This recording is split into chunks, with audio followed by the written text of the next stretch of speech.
संस्कार करते हैं, यज्ञ करते हैं या पाठ करते हैं, जैसे गायत्री पाठ करते हैं या नवरात्रों में हम पाठ करते हैं, चंडी माँ का पाठ करते हैं, दुर्गा माँ का पाठ करते हैं, शिव का पाठ करते हैं, कोई भी बड़े संस्कार अनुष्ठान होते हैं तो आपने देखा होगा पंडित जी कहेंगे पवित्रीकरण होना, शुद्धिकरण होना है, जल लाइए। तो पवित्रीकरण, अरे हम स्नान करके आए हैं, शुद्ध वस्त्र पहन के आए हैं, शुद्ध नहा के आए हैं, होकर आए हैं, तो पवित्रीकरण क्यों नहीं? पवित्रीकरण इसलिए है कि हम दिव्य वातावरण में जा रहे हैं। आप किसी श्रेष्ठ व्यक्ति के पास जाएंगे, मिलने के लिए जाएंगे तो आपको तैयार होना पड़ता है, उसी हिसाब से आपको तन मन को ढालना पड़ता है। फिर तो हम दिव्य आत्माओं के पास जा रहे हैं, दिव्य लोगों के पास जा रहे हैं, परमात्मा के समीप जा रहे हैं, देवत्व धारण करने जा रहे हैं, तो हमें तो अंदर बाहर से पवित्र होना पड़ेगा, क्योंकि पवित्रता देवताओं का बहुत प्रिय है। तो अंदर से बाहर से पवित्र होने के लिए, अपने को उस अनुरूप ढालने के लिए पवित्रीकरण या शुद्धिकरण ये करवाया जाता है। अब पहला होता है इसका नियम कि हम स्नान करके तो आए हैं, लेकिन इसमें जल छिड़का जाता है, जिसमें मैं मंत्र पढ़ूंगी। आप बाएं हाथ में जल लीजिए, दाहिने हाथ की हथेली से उसको ढकिए। मंत्र पढ़ने के बाद जो है इसको ऊपर छिड़किएगा और मन में भावना करिए कि मैं पूर्ण रूप से देवत्व धारण कर रही हूँ और मैं पूर्ण रूप से अंदर बाहर से पवित्र हो रही हूँ इस वातावरण के लिए।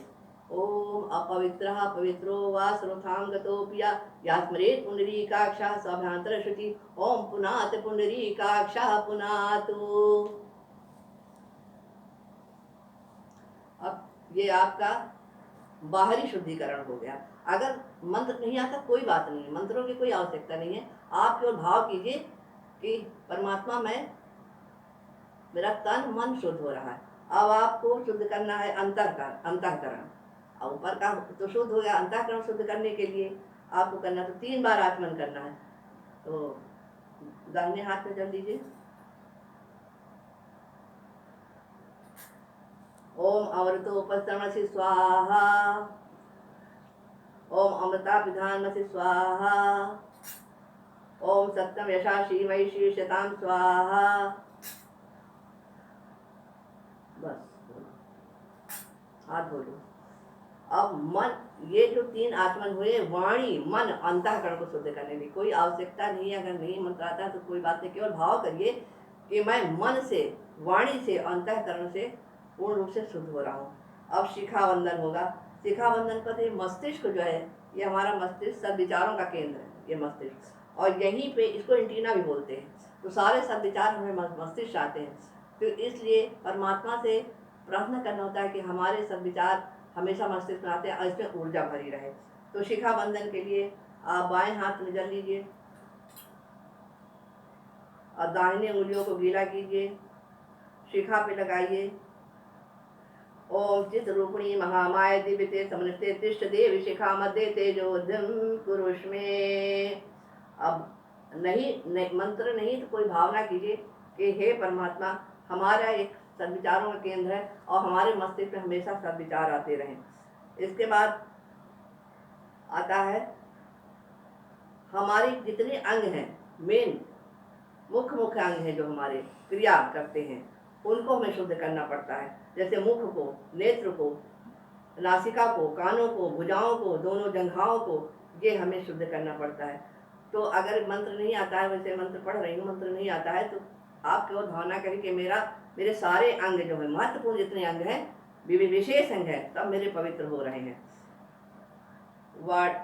जल लीजिए, बाएं हाथ में जल लीजिए, उंगलियों को डुबोइए, दाहिने उंगलियों को। अब बाएं से दाएं वार्ड में आचुत मुख के दोनों ओर, नसोर में प्राणों, नासिका के दोनों छिद्रों में, अक्षों में चक्षुष दोनों नेत्रों को, कर्णों में श्रोत्रमत दोनों कानों को, बार मोए बलमत दोनों भुजाओं को, ओम ऊरो ओजोमत दोनों जंघाओं को, ओम अरिष्टान तनुस्तन्वा में सह संतु। छिड़क लीजिए। अब चंदन का बहुत महत्वपूर्ण स्थान है। चंदन का गुण तो आप सब लोग जानते हैं, कितनी शीतलता होती है। जहाँ भी लगता है उसको शीतलता देता है, सुगंध देता है। और जो श्रेष्ठ लोग होते हैं उन्हीं को चंदन लगाया जाता है। चंदन लगाने का अर्थ होता है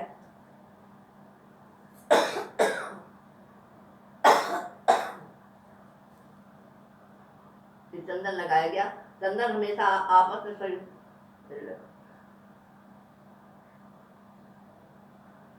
चंदन एक दूसरे को लगाना चाहिए, इससे सहयोग की भावना आती है। और ये प्रार्थना करना चाहिए कि हमारा मस्तिष्क कभी उग्र ना हो, हमारा मस्तिष्क शांत रहे। शांत मस्तिष्क में ही अच्छे विचार आते हैं। इसलिए हमारे परमात्मा हमारा मस्तिष्क हमेशा शांत रहे, अच्छे विचार आए। और जिस तरह चंदन के गुण हैं, सुगंधित गुण हैं, वैसे हमारे अंदर गुण आए और हम भी जिसके लगे, जिसके साथ जाएं, जिसके पास जाएं, उसको अपने गुणों से सुगंधित करें। तो इसका मंत्र ओम चंदन से महत्पुण्यम पवित्रम पापनाशम आपदा भरते लक्ष्मी तिष्ठति सर्वदा। ओम चंदन महत्पुण्यम पवित्रम पापनाशम आपदा भरते नित्यम लक्ष्मी तिष्ठति सर्वदा। इसके बाद जो है आप पूजन शुरू करिए।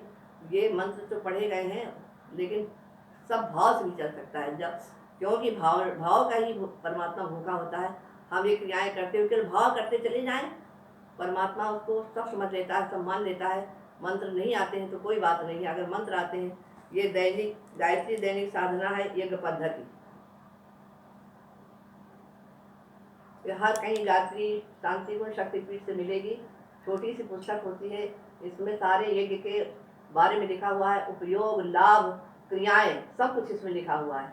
आप कभी वहाँ से खरीदिए, इसको पढ़िए, आपको उसको ज्ञान मिलेगा और आप और अच्छी तरह से अपनी क्रियाएं कर पाएंगे।